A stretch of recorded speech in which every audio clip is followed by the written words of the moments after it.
Y'all, how do I even start this? Let's zoom you in a little. How have you all been? Oh my god, Stitch, yes, save me. Come here. Let's just address the elephant in the room. I'm back.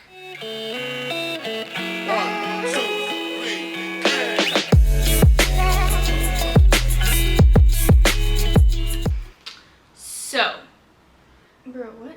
So I'm assuming you're watching this only if this is not your first video of mine, so I'm not going to give you the whole join the fam and subscribe talk. Today's a much needed life update in the life of Chaunna Diaz over here. I have not uploaded since the beginning of my last semester in January of 2023, and now it is April. So literally 4 months. I have never taken that big of a break on YouTube since I started my channel, I'm pretty sure. And a lot has happened, and there's a lot I kind of want to talk about. First question, I do want to get back into making YouTube videos, but I felt like I couldn't just like upload a random vlog after 4 months. I kind of wanted to sit down and update you guys. Whoever's left and whoever's still clicking on me in their little subscription box. I am literally writing my last exams ever of undergrad this month, and I'm also moving this month. I also have no structure to this video whatsoever, and I'm literally just gonna blob out whatever is going on in here that I want to talk to you guys about. So I guess we're probably gonna start with the reason why I stopped uploading.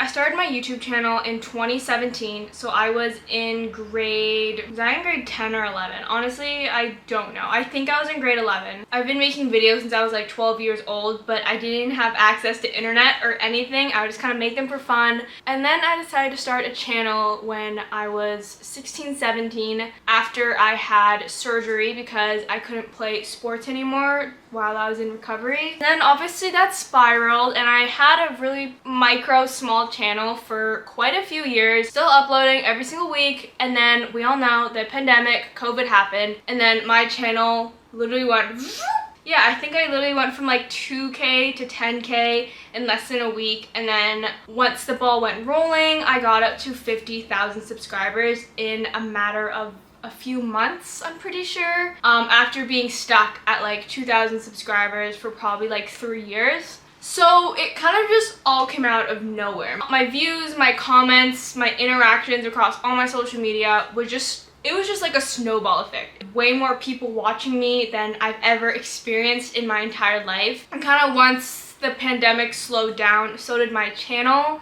A lot of my viewers were watching me for things to do when you're at home in quarantine. And I guess I always kind of felt this pressure to be sharing what I was doing 24/7. Like I would feel so guilty inside if I wasn't vlogging or if I missed an upload of a week. Like I knew deep down like I shouldn't force myself to do things if I'm not enjoying it anymore. And I feel like if you watch a few of my videos, you can kind of just tell that I wasn't really being myself in them, and I was kind of just doing it. I was just picking up the camera, filming and editing just to do it, to spit out a video, whether I liked it or not. And yeah, I was doing that for quite a while. And I had so much hype in my head, like I moved out last year, I was starting senior year of university, like I would have so much content.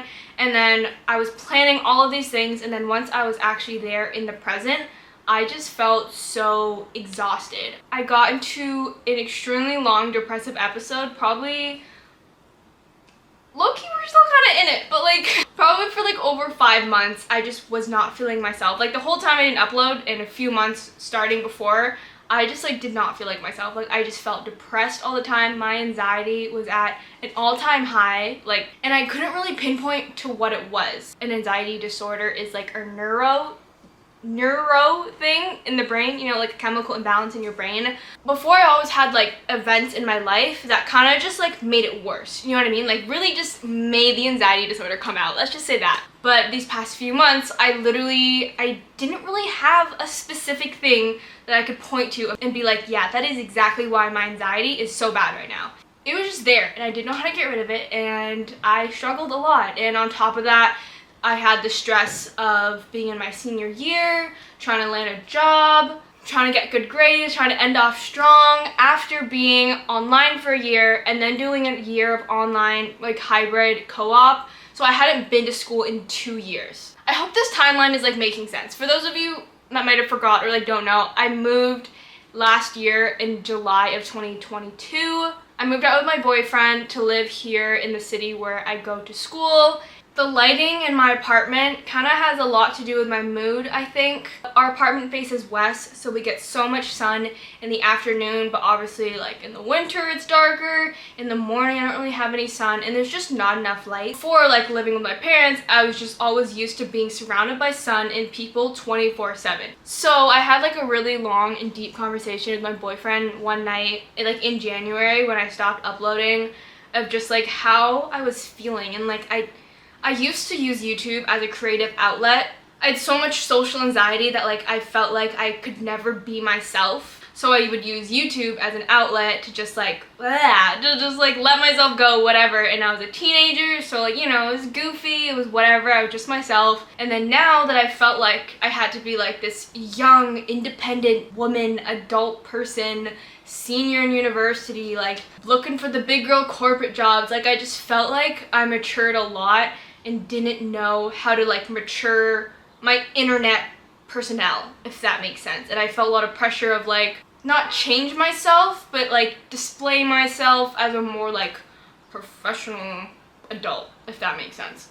So my boyfriend and he kind of got it all out of me of how I was feeling, and he told me that I should not pick up my camera until it brings me joy again, like until I'm excited to like, grab my camera and film, get home, edit it all, like have so much fun. Because I used to do that, like we used to like do things that I would vlog, and the second we come home I would pop that SD card in and I would just like get going, because it was literally bringing me so much joy. And he said, you know what, like it's fine to take a break if it's not making you happy. And one day, like sometimes you need a break when you're burnt out. And I was burnt out, like I was burnt crispy ass bacon to the core. Like I was tapped out of YouTube. And then I took a break and I started to focus more on the present, things I wanted to do for myself, little atomic habits to just take care of myself, become the person I want to be, just doing things to make me happy and just enjoying and soaking in life without having to worry and stress about filming it, providing content, all that stuff. And there has been times between January and now in April where I've been like, oh man, like I really wish I vlogged that, or oh, I wish I could talk about this with you guys, and things like that. Now I've taken a really much needed break from YouTube, and I'm excited to be back. And I have a lot of exciting things happening this year. Oh, but also a lot of really sad things. Wait, like literally right after I decided I was gonna take a break, my life literally turned upside down, and it's so stupid, but I tore my ACL again. I thought I was depressed before, but like, it got way worse. Okay, we love laughing about trauma. Long story short, for those of you who don't know, I played basketball growing up. I also played soccer, but like basketball was like my ride or die. I joined a little team at school. It was just like an intramural, like usually like people that played in high school and like just wanted to play for fun. And I was like, you know what?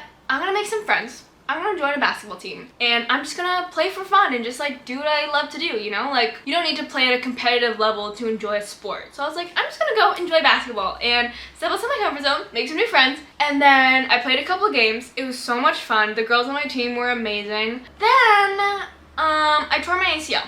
I tore my ACL when I was 16 and I had knee surgery at the end of 2016, and that is what sparked this whole YouTube channel, by the way. And for those of you who don't know, your ACL is like a ligament in your knee, and surgery is the only way to fix it. So yeah, I tore my ACL in my meniscus and I fractured my tibia from the fall, and it took forever to get an MRI and an x-ray and the results, and then get an appointment with my old surgeon, and I finally saw him, and I'll be getting surgery again in the summer. Basically, like, your girl's a senior. She had this big graduation trip planned in Spain to go visit my sister, but I couldn't buy the plane tickets because so much was up in the air about like surgery and everything. And then by the time I got my surgery date, which will be this summer, so I couldn't move forward with buying any plane tickets in January and February and March because I need to talk to my surgeon first. So by the time I talked to my surgeon, got the surgery date, the prices literally quadrupled to where I wanted to go. That trip will be postponed. It's been postponed for like 2 years, but it's fine.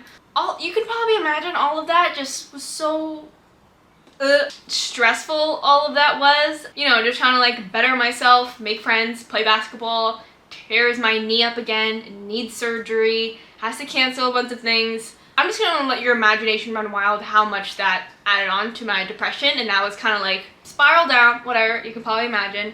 Now that we've come to terms with it, you know, we have a surgery date. I know what's getting done. I'm getting 2 separate surgeries done to my knee, but like at the same time. So luckily I don't have to go through it twice, but I'm getting a new surgery that I didn't get before. So the first surgery I'm getting is to repair my already torn ACL graft. So the first time I had knee surgery when I was 16, they took a graft from my hamstring, and like, you guys can probably see my scar on camera, but like this gets opened up, I get opened up here, and they take a graft from my hamstring and they put it as my new ACL. Picture like your ACL, picture this is like your knee, and there's like a ligament connecting like these. That's kind of like your ACL, just like Google it. So basically my hamstring then became my ACL. Right? But then now, because I tore it again, there's also like a screw in here, by the way. I don't know if he's gonna replace the screw or just make sure it's still like in the right place. Take a new graft. This time it's gonna come from my quad, so it's gonna be a different incision instead. This is the hamstring incision. Instead, it's gonna be like up here. He's gonna take a graft from my quad, make that the new ACL, and then do also some ligament repair surgery here on the side of my knee to just help with stability, because it is my second time tearing it, so a bunch of the other ligaments are also stretched out, so that is going to help with the overall stability of my knee. I just remember the last time I went through surgery, the recovery was just brutal, like absolutely brutal. I don't wish ACL surgery amongst my worst enemy. If I had an enemy, I don't even have friends, so I don't think I can have enemies. The reason ACL surgery is so hard is because you have to, like PT, like physical therapy, has to be like on the dot. Like let's say like other surgeries, whatever, if you've watched Grey's Anatomy, after you get the surgery, you're just on bed rest. You know what I mean? Like you can binge Netflix, you can just sit on your ass, relax, sleep until you're better, and then you just get up and you start walking. The thing with knee surgery and ACL surgery is that you literally start physio 3 days after surgery, and you have to keep going. Like, I think I used to go 2 or 3 times a week, and you have to do literally, not even joking, all of these exercises and things. You literally have to reteach yourself how to walk. You lose all independence. Like, my mom literally showered me when I was 16. Like, my boyfriend is literally gonna have to shower me. And it's literally learning how to walk. You gotta like learn how to rebend your knee, and it literally feels so stuck.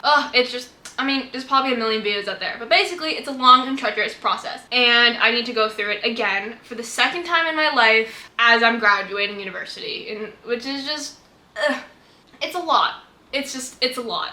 But for some reason, it's sparking me to want to make videos again so I can go through that process with you guys, because I honestly wish when I went through surgery the first time, there was someone I followed on social media, even though it might affect a really small niche of people, it would have really helped. So I kind of just wanted to share that surgery experience with you guys. I want to share the rest of my senior year with you guys, even though I literally have like 2 weeks left of school, and then I have exams, and then I move. Okay, wait, let's talk about moving. Okay, I think we're done about the part of why I quit and why I'm back, kind of. I mean, I don't really know why I'm back. I kind of just felt like recording today, so that's what I did. Moral of the story is, we quit, we got burnt out, we were super, super sad. We came back, we're still like kind of sad, but like we're kind of working on it. Aside from updating you about all the sad, depressing things in my life, I'm gonna update you on kind of the fun things that you guys missed, that I missed sharing with you, basically. First thing is first, I am moving, and I am so excited to move. Okay, this apartment will always have a special place in my heart, but I like low-key hate it. This city, you know, not my favorite spot in the world, and I'm just like over it. It's a cute little affordable place, but you know, it's not my dream place to live. Another thing, like talking about lighting, that we faced west, but we also only have like one window in the bedroom, and then the balcony door that is kind of, you know, acts like a window and the light comes in. It's very small, and like your girl needs more sunlight to be happy. And I'm starting work in June, like end of May, early June. So Evan and I found a new condo, our first condo. It's way closer for him to go to school, and it's really close to my work. Guys, I'm so excited to show you. Like low-key, one of the reasons I want to come back to YouTube is so I could do like an empty condo tour, because it is like It is chef's kiss. Literally, we're getting the keys in 2 weeks today. Today is April 2nd, by the way. But we're not actually moving there until the end of April because of my exams. But we really wanted this place, but they were looking for an April 1st move-in day. So we were able to negotiate them to halfway through April. But so we'll fully be moving in on the last week on April, but we're getting the keys 2 weeks early. It's only about like an hour away, depending on traffic, from where we are now, so we'll have 2 weeks to just like slowly move things over, because those 2 weeks are also my exam weeks. It's literally gonna be a crazy month, guys. I don't know how I'm gonna do it this month. The reason we had to stay here for April is because I have my exams all the way until April 28th. I just know, like, I have such a gut feeling that I'm gonna be so much happier there. Like, I feel like it's gonna feel so much more like my home and my safe space, and just like, I'm so excited to move. We'll leave it at that. Guys, I swear to God, like, my moving vlogs are gonna be so much better this time. Other life updates. Oh, I got my iron ring. Here's what it is for those of you who don't know. It's like a Canadian engineering tradition that you get your iron ring when you're graduating. I know my graduation ceremony isn't until like June, but they always do the ceremonies like in March. And it's this cute little ring. It's not perfectly circular, like this tiny little like edges and stuff on it, ridges, whatever. Basically, it was a bridge in Quebec way back when that killed a bunch of people because it fell apart. And the iron ring is a symbol to engineers of like the responsibilities and the ethics and obligations of an engineer, knowing that like the work we do does impact people and it does impact the world. And like, there's a lot of ethics involved with being an engineer that a lot of people don't know about. But it is a symbol that you wear it on your dominant hand on the pinky, so when you're signing documents and like writing things, you hear the click of it on like a table, like that, you know, like I'm signing. And it's supposed to just like remind you of all of like the ethics and obligations and responsibilities, all that stuff. So I got mine. The ceremony was 2 weeks ago. Guys, I wore a suit. The pictures are on my Instagram if you feel like it. Like Barney Stinson once said, I suited up. All the pictures are me posing like this, because that's what just everyone does. If you know, you know. I've heard a lot of people say that like the iron ring ceremony just felt so much more special. Like that whole day felt so much more special than actual graduation. Like we get 2 graduating ceremonies basically. So yeah, that was a really great day. My family came out to like take pictures after and everything, and my dog even came. Stitch had a suit, or he had like a tie on. So after we move and settle in, we're doing a short 5-day trip. I don't want to say where, because you guys will obviously see that and you'll see the vlogs, and I'm so excited. I'll give you guys a hint. It's somewhere I have been before. There is a video on my YouTube channel somewhere of me going there, but Evan has never been there. We were going to go summer of 2020 after school finished in April, but obviously you all know what happened in 2020, and that trip literally just never happened, and I honestly don't know why we never really revamped it till now. Like, we went on other trips. We went to Punta Cana, Ireland, other like trips around Ontario, and we kind of just never came back to it. And then we both randomly remembered, and then we were like, you know what, like, we can get there at an affordable cost. Like, the flights and things aren't gonna jack up just because we're booking it a month in advance. It'll be a lot of walking for me, but I think I'm okay with just like walking. It's just like any turning, quick pivoting. Obviously I can't run, my knee will, but yeah, and my surgeon said it's fine as long as I'm not pushing myself and walking too much before surgery. And it'll kind of be like my last big huzzah until I can't walk anymore and all of that fun surgery stuff. The only thing that I've learned through this whole experience from burning out on YouTube, this is definitely not going to be the inspiring quote you were probably hoping for, but it is what it is. I thought I was knocked down further enough, and then I busted my knee. So honestly, life is unfair and bad shit will happen, guaranteed. Even when you think things can't get any worse, trust me, they will get worse. But solely it's up to you to make the best out of your situation. It is what it is, and you just gotta keep moving forward. That's honestly all I can say. I don't have some inspirational quote that's gonna like move you and just change your life forever about like being positive and ooh, like I literally don't have anything special to say besides it is what it is, and you just gotta keep on living. That's all I'm taking away from this. I know I'm gonna get stronger. I'm honestly excited to just have the surgery, get it over with, start recovery, and hopefully in 6 to 12 months we'll be cleared to snowboard. Oh, also new things, guys. I got more tattoos. I didn't vlog that. I got one here and one here. I'm literally making them look so bad by twisting my entire skin. Let me show you. I got this one here that says self-love, and I got angel numbers 333 at the back of my arm. They're like in line, kind of like with this one. I don't know if I actually showed that very well. I know this video is really long, and anyone who is here to watch my return to YouTube, thank you so much for watching this video. I honestly do miss YouTube so much, and I miss my little community, and I miss you guys. I miss our little family, all my besties on here. It kind of just hit me as I was making this outro, but I think the biggest reason I'm coming back to YouTube is low-key, I need it. Like, I need you guys. I need my little community. I need an outlet. I need YouTube again. There's a lot stirring up in here and in here. It's starting to just make me happy again, just sitting here in front of the camera. So with that being said, I'm gonna end the video now. Thank you so much for watching. If you're not already subscribed and somehow this is your first video of mine, I don't know what made you sit through all that, but I mean, might as well subscribe if you did sit through all that. I love you guys, and I'll see you in the next one. Bye!